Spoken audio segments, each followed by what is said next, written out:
За жал, многу малку се вакви проекти и се уште останува на активностите на невладиниот сектор, затоа што не постои генерална национална стратегија за воведување на еколошкото образование како задолжителна настава во образовниот систем. Се уште тоа е факултативна обврска и останува на добрата желба и на амбициозноста на самите наставници да го воведат овој предмет. Постојат еко одбори, еко секции, меѓутоа се уште не е тоа задолжително четиво за нашите ученици. Зошто е тоа важно?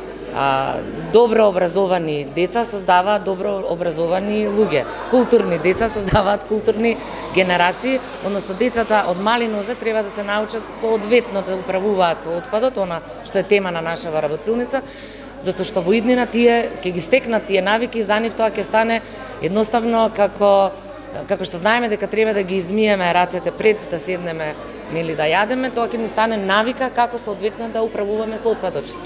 Што да правиме со нашиот отпад? Дека ние како представници сега на државниот орган, мојата улога на оваа работилница беше да го представам законот пред наставниците, за да и тие знаат дека во нашата земја постои регулатива која што го уредува ова прашање, односно ни ги регулира нашите права, но и обврски. Право на чиста животна средина, право на прописно управување со отпад, право да знаеме каде средствата на доместокот кој што го плаќаме на нашите комунални претпријатија, за што се користи и дека имаме право да добиеме соодветно управување на отпадот. Односно, од друга страна, дека имаме и обврска да го селектираме отпадот, зашто законот пропишува дека задолжително отпадот и комуналниот, оно што го создаваме во домаќинствата, треба да се селектира.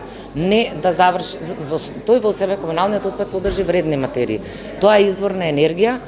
Понатаму не е само прашањето на заштита на животната средина и здравјето кое е нормално на прво место, меѓутоа има и голем социјален момент. Се отвараат нови работни места, доколку вие го селектирате отпадот, доколку вие го рециклирате отпадот, создавате нова материја од него, вие автоматски отварате работни места и решавате еден социјален проблем. Значи управувањето со отпадот и генерално управувањето со животната средина е една интердисциплинарна дејност.